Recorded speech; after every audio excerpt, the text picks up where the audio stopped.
to focus on linear functions and show you how changing the value of the parameter in the equation affects the graph. So let's look at the equation. Y equals mx plus c. M and c are our parameters. Now what you see below the pink box is the current values of m and c. So as it stands, we have y equals m is 1x. So this is the function of y equals x, and that's what you observe here. Okay. So what I'm going to do now is I'm going to change the value of m.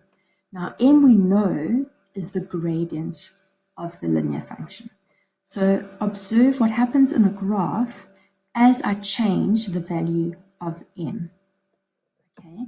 So what I'm going to do is I'm going to make m increasingly more positive. So increasingly positive. Okay. Now, as the gradient becomes more and more positive, you will notice that the graph becomes steeper. So the more positive the m value is, the steeper the graph. Okay. And you will also see that if m is positive, the graph is an increasing function. Okay. So let's quickly just touch on what increasing means. Now, whether a graph increases or decreases, we determine by reading from left to right.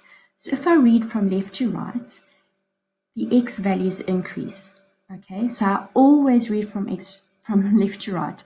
So that doesn't change. My x values will always increase.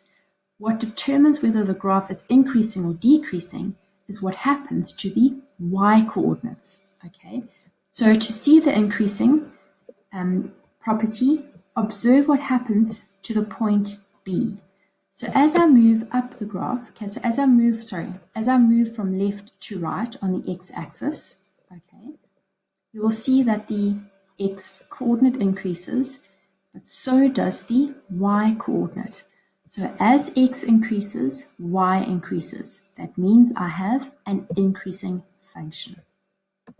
Okay, so let's see what happens if I decrease the value of the gradient. So decreasing the value of m.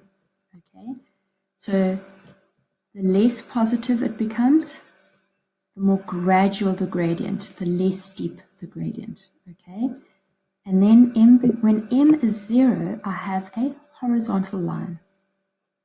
If I continue to decrease m, I pull m into the negatives. Okay, so now I have a negative value for m, which means I now have a decreasing function.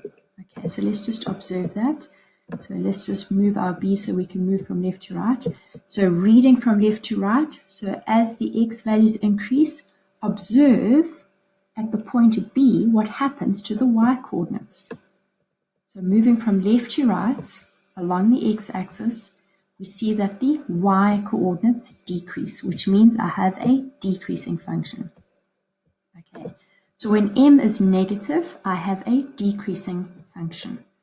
Now, the more negative m becomes, the steeper the graph.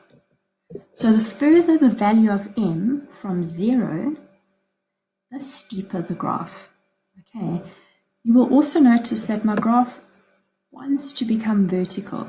Okay, so the more negative or the more positive my m becomes, it wants to become vertical. But remember that for a vertical line, the gradient is undefined. Okay, right, let's pull m back to 1. Okay, now what I'm going to do is change just the c value. Okay, so to see what happens, just to go back, notice when I was changing m, the coordinate a did not move. Okay, but now I'm going to change the coordinate of c, the value of c, and observe what happens to the graph. So I'm going to make c more positive. What happens is that I have a vertical shift. And when c is positive, the graph shifts upwards. Okay, so for a linear function, the c value also indicates how far up you are moving.